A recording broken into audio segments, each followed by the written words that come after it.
In this episode, we're going to make wireless authentication choices feel like clear, defensible decisions instead of confusing settings that people copy from old guides.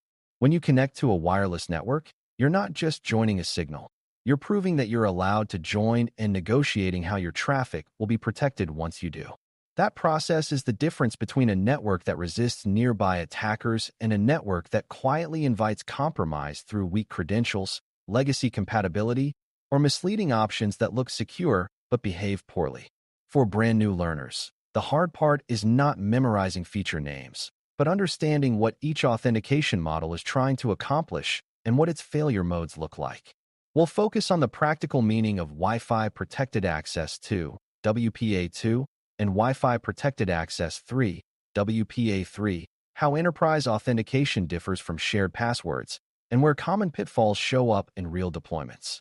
By the end, you should be able to hear a wireless setup described out loud and immediately recognize whether it is likely to be strong, weak, or fragile. A strong mental model starts with the idea that wireless authentication has two related jobs that people often blend together. The first job is access control, meaning the network decides whether your device is allowed to join at all.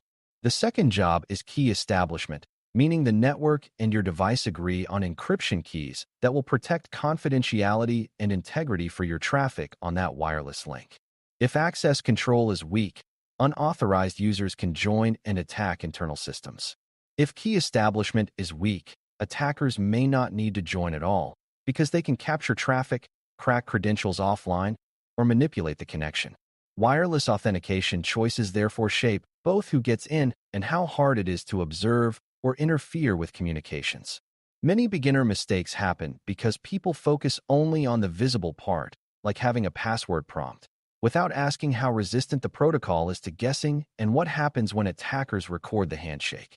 A secure approach treats authentication as a security contract. It should be hard to fake, hard to guess, and hard to downgrade.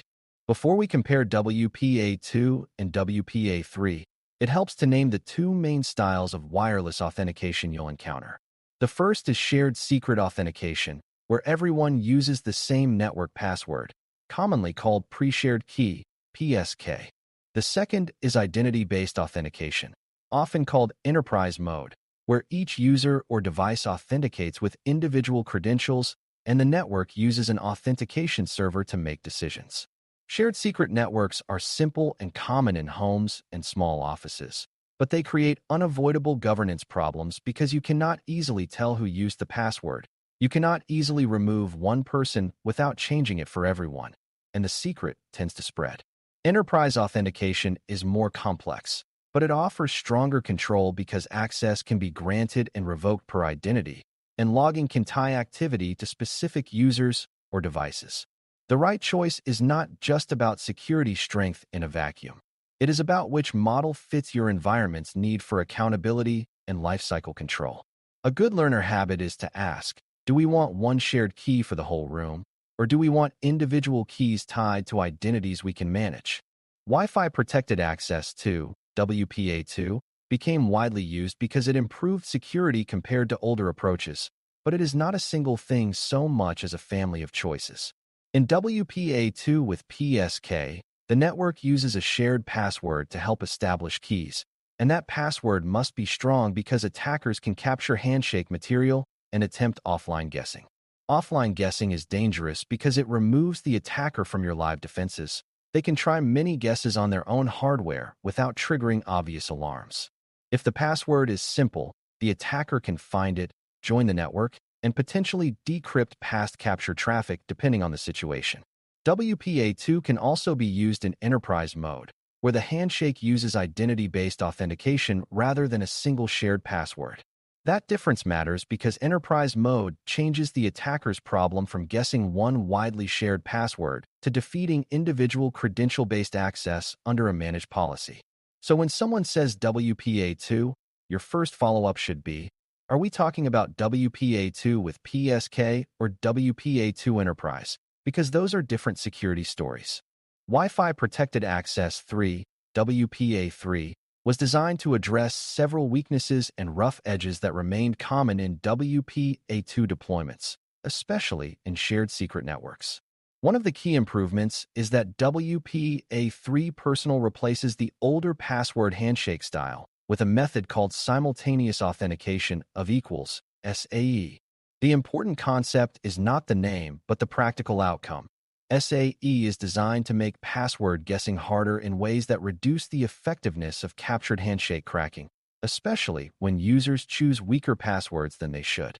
It also improves how the protocol handles certain attack patterns that can trick devices into weaker behavior. WPA3 also emphasizes stronger protection for management frames through Protected Management Frames, PMF, which reduces some forms of disconnection and manipulation attacks. None of this makes passwords irrelevant, but it means the protocol is less forgiving of unsafe design decisions and more resistant to the most common attacker approaches. A beginner-safe takeaway is that WPA3 tends to be a better default when available, especially for personal networks, because it tightens the handshake and reduces some legacy weaknesses. At the same time, it's important to understand that WPA3 does not automatically save you from poor password choices or poor governance. If you use a weak shared password, attackers may still succeed, and if the password is shared widely, you still have the accountability and offboarding problem that comes with PSK. Another reality is compatibility, because many environments keep older modes enabled so older devices can connect, and that can create downgrade opportunities where devices connect using weaker settings even when stronger settings exist. This is why secure design often involves making a firm decision to drop legacy support rather than offering every option at once. If you are trying to build confidence, it helps to keep a simple guiding principle in mind. Modern protocol plus strong credential plus limited compatibility equals safer wireless. Modern protocol plus weak credential plus broad compatibility equals fragile wireless. In other words, protocol choice is necessary, but it is not sufficient, because security is always a combination of the protocol's strength and the human choices around it. Enterprise mode is worth exploring more deeply because it changes the meaning of wireless authentication in a powerful way. In enterprise setups, instead of all users sharing one password, each user or device authenticates through a system that can validate credentials and issue access decisions, often using Extensible Authentication Protocol, EAP. EAP is best understood as a framework that supports different authentication methods, such as passwords protected inside a secure tunnel, certificate-based authentication, or other mechanisms. The wireless network uses an authentication server, commonly based on remote authentication dial-in user service, Radius, to verify identities and apply policy. The practical advantage is control. You can disable one account when someone leaves, require stronger authentication for privileged users, and log who joined and when. Another advantage is reduced secret spread, because users are not passing around a single password that becomes impossible to contain.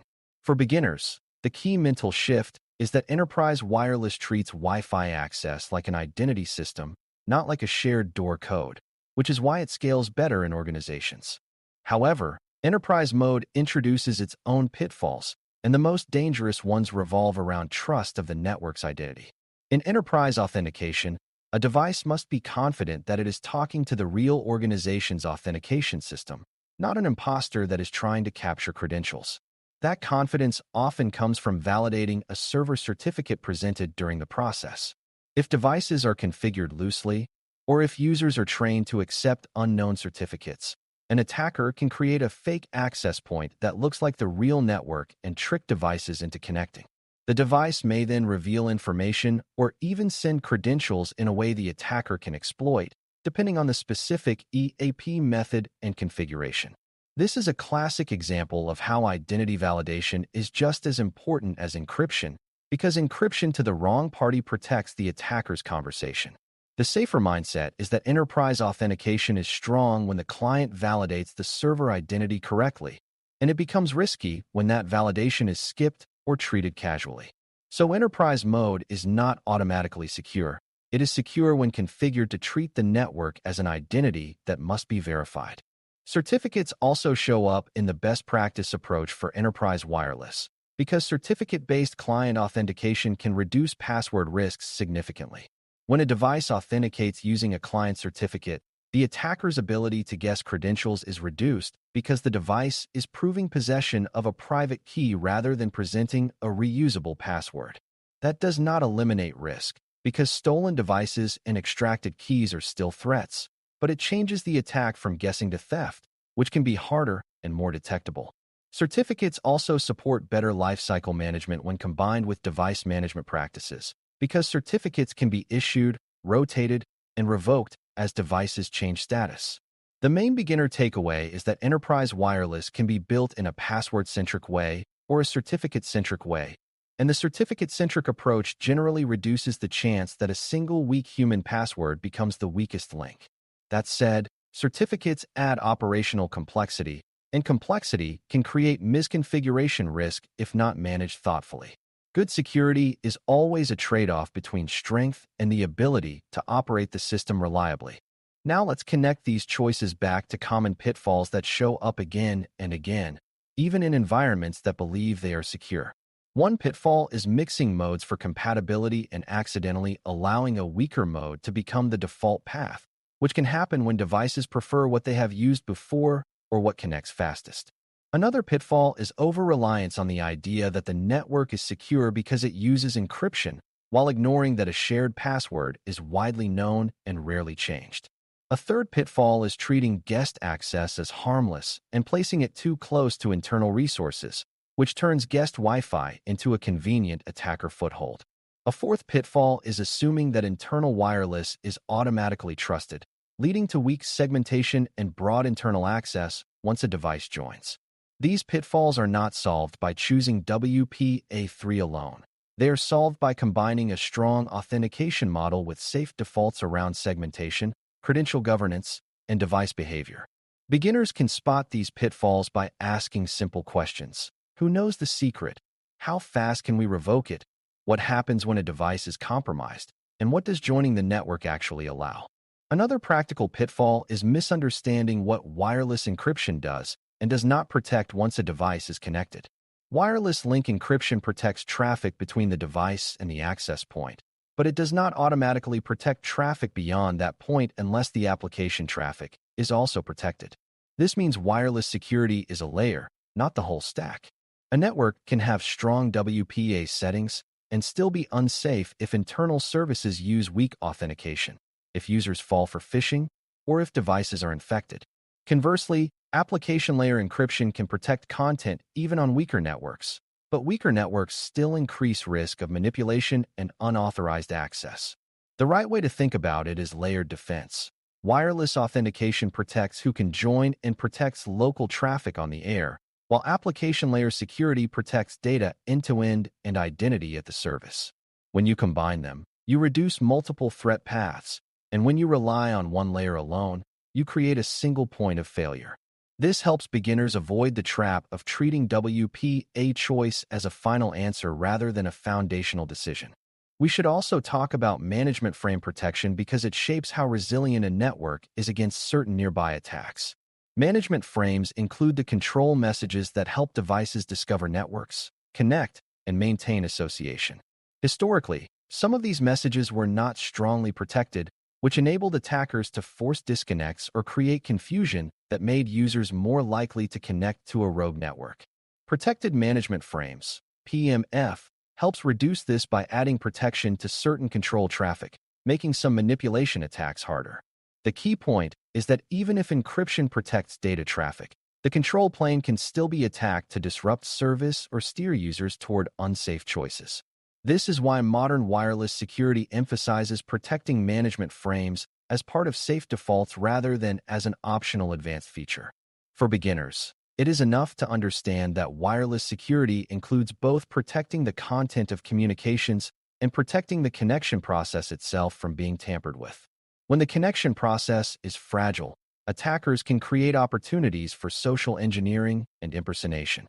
Enterprise mode also brings policy and usability trade-offs that are important to acknowledge honestly.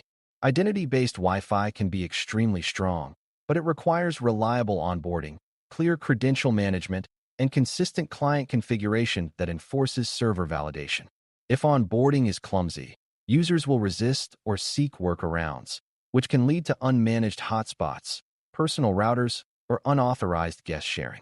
If certificate validation prompts appear and users are trained to click through them, the environment can become vulnerable to rogue network attacks despite having enterprise settings on paper.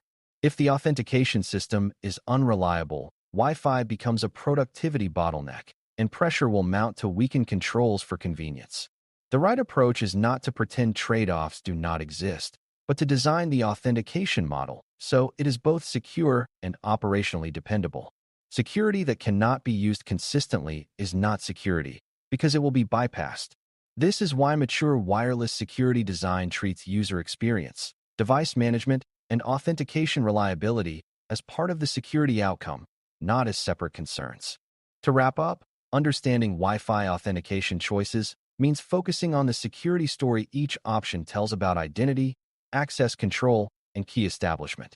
WPA2 can be acceptable, but you must know whether it is being used with PSK or in enterprise mode, because those represent different levels of governance and different attack surfaces. WPA3 improves the personal authentication handshake through SAE and strengthens modern defaults, but it still depends on strong credentials and careful avoidance of downgrade-friendly compatibility choices. Enterprise modes using EAP and Radius can provide strong per-user control and accountability, but they demand disciplined server identity validation and careful configuration to resist rogue network impersonation. The most common pitfalls are not subtle cryptographic failures, but human and operational failures, shared secrets that spread, legacy modes kept for convenience, weak segmentation, and clients trained to accept trust prompts without understanding. When you evaluate Wi-Fi security through that lens, you stop treating it as a brand name and start treating it as a manageable set of trust decisions with clear consequences. Thanks for listening.